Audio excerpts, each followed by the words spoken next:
In this video, we will learn about the geometric vector operations and numeric vector operations. So before we do that and start with our examples, there are a couple of things that will be helpful for you to understand. So let's go ahead and start with two vectors. What if I have two vectors that are consecutive? For example, AB plus BC. So that means if I have vector AB that has initial A and terminal B, and I have another vector that's BC that has initial B and terminal C, then when I'm adding those two vectors, I'll just continue my triangle. And then the resultant vector is going to be vector AC, which will have the same initial as the first vector and the terminal as the second vector. So AB plus BC is equal to AC.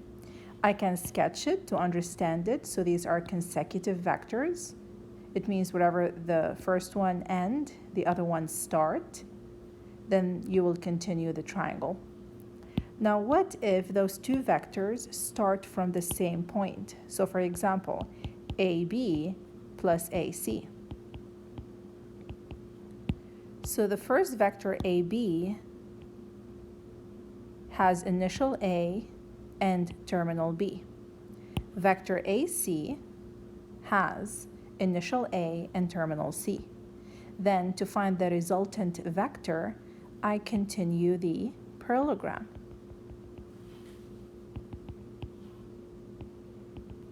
And the resultant vector will have the same initial, and it will be the first diagonal in this parallelogram. So let's say vector AD.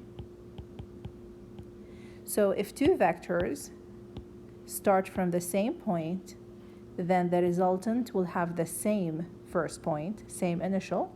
And to find the resultant vector, you continue the parallelogram. It will be the first diagonal. Now, what if I have vector AB? And I'm thinking about the vector negative BA. So negative BA is the same thing as vector AB. Let's think about it. So if I have vector AB having initial A and terminal B, BA will have initial B and terminal A, and the opposite of BA will be AB. So AB is the same thing as negative BA. Now, what if I have a parallelogram? This is a terrible parallelogram. Okay, let's say that this is a parallelogram. ABCD. Can I say that vector AB is equal to vector DC? Let's see. Do they have the same magnitude? Yes, in a parallelogram, opposite sides are equal. Do they have the same direction? Yes, they're both going in the same direction. So yes, I can say that AB is equal to DC. What if I have the two diagonals AC and BD, and let's say they intersect at, let's say, X. Now I know in a parallelogram diagonals bisect each other, so AX is equal to XC. So can I say that vector AX is equal to vector XC? They have the same magnitude and they have the same direction, so the answer is yes. What if I say 2AX? So if I take vector AX and I'm doubling it, can I say that that's vector equal to vector AC? Yeah, they both have the same direction and same magnitude, so I can say that. So these are some things that will be helpful for you to understand as we continue the lesson. So if I have consecutive vectors, AB plus BC, the resultant will be AC, so you just continue the triangle. If I have two vectors starting from the same point or have the same initial, then you continue the parallelogram. If I have a vector, I'm taking the opposite. So for example, negative BA is the same thing as vector AB. I just switch the two letters. And I can say that two opposite sides, if they are going in the same direction, I can say that they are equal in the parallelogram because they have the same magnitude and same direction. So I can say that those two vectors are congruent. Now, with that said, let's go to our first example, and I'm going to pause the video Go ahead, sketch parallelogram ABCD, having X as the midpoint of the diagonals, and try to complete the following statements on your own, 1 through 6. So I have parallelogram ABCD, and I have two diagonals that intersect at X, which is the midpoint of the diagonals. So AD plus DC, I can directly know that it's AC without looking at the figure, but let's look at the figure anyway. AD plus DC, so these are two vectors that are consecutive, so I just continue the parallelogram, the triangle. AB plus CD, let's look at AB and CD. So AB goes to the right, CD goes to the left. So these two have the same magnitude but opposite direction, so they cancel each other. So that's 0. So you can say that CD is the same thing as negative AB, and that will give you the 0 vector. Now what about this? This is basically the magnitude of AB, so I can say it's equal to the magnitude of DC. Now what about BC plus what will give me BD? Now B is the initial, it has the initial B. I can say that this is C, so the other ones start at C. And then the terminal here is D, so I can end this at D. So I can say that BC plus CD is BD because they have the same initial and same terminal, and these are consecutive, so BD. Now BC plus CX would give you BX, but the resultant vector is AX. So let's start with A and say that this is vector AB because B and B, and then C and C, you start with A, end with X, end with X. So then AB plus BC plus CX would give you AX. I can know all of that without even looking at my parallelogram. So let's fix that. So BC plus CD over here, and then AB plus BC plus CX would give me AX. Now DC minus CB, so let's write plus CB. So basically put the opposite of BC, and that will take care of the negative, and negative XB is the same thing as BX. So DC plus CB plus BX, that will give you DX, and that would be my resultant vector. These are consecutive vectors. So this is how you can fill in the blank for problems like this. Now let's look at the next part of this worksheet. Over here I need to sketch them, so I'm asked to sketch those geometrically. So I want to add U plus V, and we said if we have two vectors that start from the same point or have the same initial, then the resultant vector is going to be the first diagonal in this parallelogram. So let's sketch U. To sketch U, you're starting from a point and you're going to the right, to the left 2, and up 3. So I'm going to start from a point and I'm going to left 2 and up 3. So that's going to be vector U. And to sketch vector V, I'm going up 1 over 3. So up 1 over 3. So that's vector V. Now to sketch the parallelogram, I can, from V, draw a vector that is congruent to U and going in the same direction. So I'm going to the left 2 and up 3. So let's do that. So left 2 from V. So left 2 and up 3. And that will continue the parallelogram for me.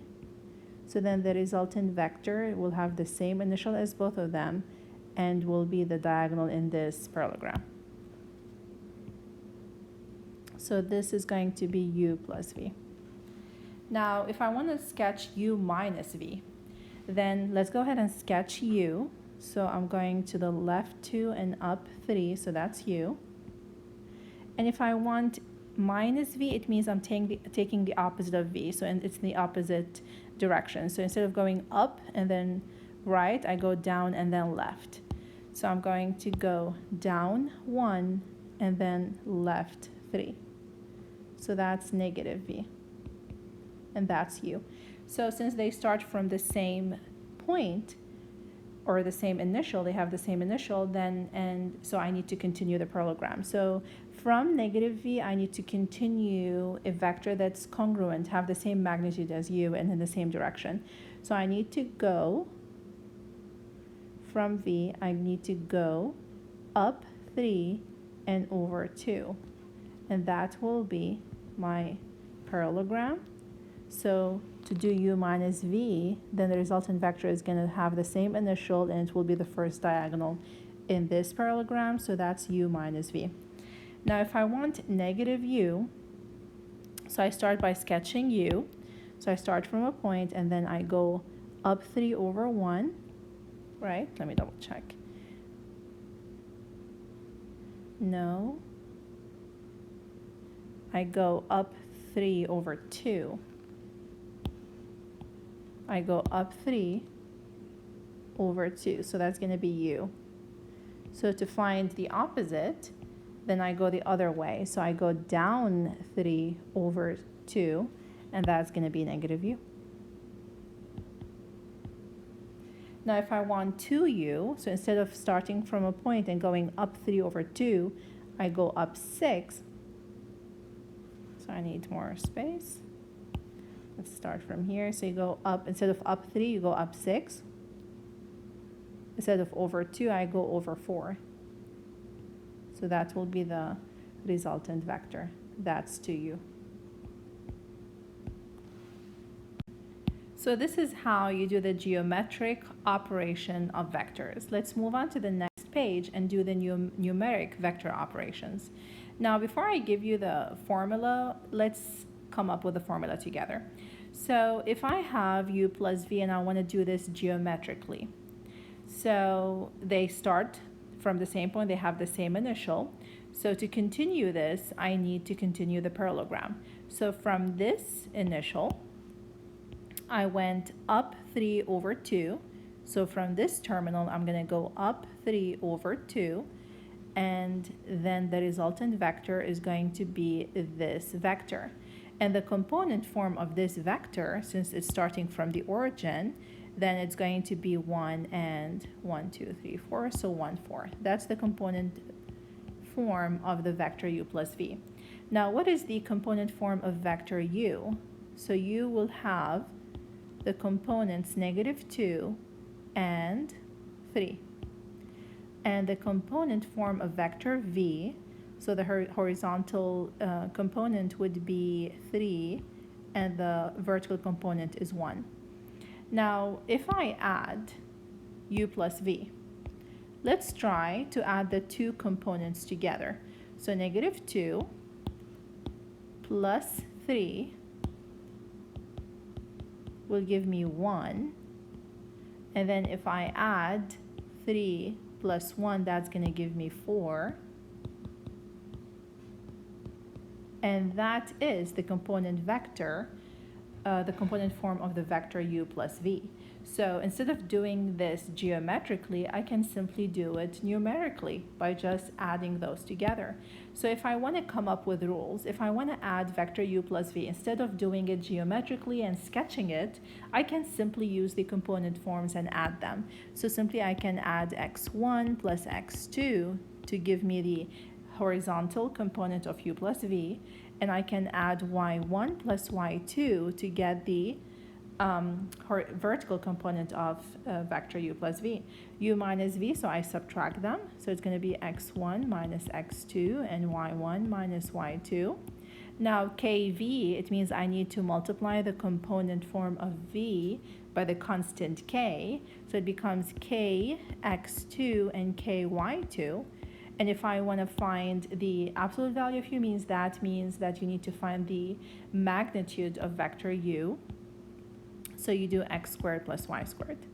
So this is the rule that I just came up with by doing it geometrically and then showing you how numerically it will give you the same exact answer. Now let's move on to the next page and exercise this. So negative 4u plus v, it means you need to multiply the u by negative 4. So if I multiply, so negative 4u will have the component form negative 20, and negative 4 times negative 2 is 8. And then I have v, which is 1, 2. And if I want to add those two together, so negative 4u plus v, I just simply add the component forms. And that will give me negative 20 plus 1, which is negative 19, and 8 plus 2, which is 10. Now pause the video and try b on your own. So I'm going to start with vector 3v, and I need to multiply the component form of v by 3. So it becomes 3 times 1, that's 3, and 3 times 2, that's 6. Now negative 2u, it means multiply the component form by the constant negative 2. So negative 2 times 5, that's negative 10, and negative 2 times negative 2, that's 4. Now if I want to add those two together, I simply add the two component forms. So 3 plus negative 10, that's negative 7, and 6 plus 4 is 10. Now let's move on to c. Now if I want to find the absolute value of u plus v, simply means the magnitude of u plus v. So add u plus v together, find that component form, and then find the magnitude of that vector. So pause the video and try. So u plus v, it means just add those two vectors. So 5 plus 1, that's 6, and negative 2 plus 2, that's 0. So the absolute value of u plus v means really the magnitude of u plus v. So 6 squared plus 0 squared, that's the square root of 36, which is 6. Now let's move on to number 4. Now in number 3, I was given the component forms. In 4, they're giving me the ij form, which is, you can work on that, or you can just simply change it to component form. I'm going to keep it in ij form just to show you how it works. But if you want to change it to component form, it will be negative 3 comma 7 for v, and for u it will be 0 since there is no I, and negative 8. So u minus v, I'm going to copy the u, which is 0i minus 8j, minus v, so I'm going to multiply v by negative, and it becomes 3i and minus 7j. And if I want to add those two, then I will get 3i minus 15j, and that's the ij form of vector u minus v. Now pause the video and try b on your own.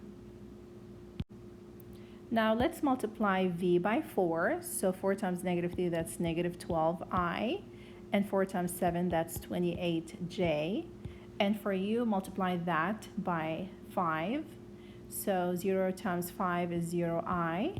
And then negative 8 times 5, that's negative 40j. If I add those two together, I will get negative 12i. And then minus 12j. Now let's look at c. So I need the magnitude of u plus the magnitude of 2v. So the magnitude of u is going to be the square root of x squared, which is 0 squared, plus 8 squared, or negative 8 squared, which is 64. So that's the square root of 64, which is 8. And if I want to find the magnitude of 2v, let's multiply v by 2 first. So that's going to give me negative 6i plus 14j. So then if I want to find the magnitude of 2v, that's going to be negative 6 squared plus 14 squared. And that will give me 36 plus 196. Now if I add those two together, 8 plus the square root of, so 12 to 32, that's going to give me 23.23.